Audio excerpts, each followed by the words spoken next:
علی مایندست پشت امار چیه؟ سیاست‌های کلانشون چیه؟ اگه بخوام تفکر پشت اعمار رو از دیدگاه خودم توضیح بدم، 2 تا مثال واقعی میزنم. یکی سال 2024، اون زمانی که سیل اومد، اعمار خیلی سریعتر از همه سازنده ها به همه کسایی که خونهشون آسیب دیده بود اعلام کرد هر مشکلی هست رو با کمترین هزینه ما رفع میکنیم. سال 2025 توی داونتاون تصمیم گرفت اعمار فاونتن رو بازسازی بکنه. 50 تا از بهترین رستوران‌ها ویوشون فواره دبی بود. بهشون گفت 4 ماه اجارهاتون رو میبخشم. این یعنی چی؟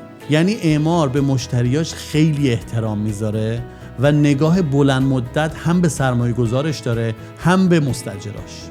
علی به نظرت توی امار چه مزیت‌هایی وجود داره که دیگران رو ترغیب میکنه برای سرمایه گذاری؟ سیستم نگهداری و مینتیننس اعمار و امنیتی که توی ساختمونا و ویلاهاش داره متمایز با تمام سازنده های دیگه.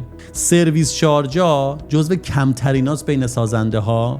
اعمار معمولا پروژه ها رو به موقع تحویل میده. حتی موردایی داشتیم که زودتر هم تحویل داده.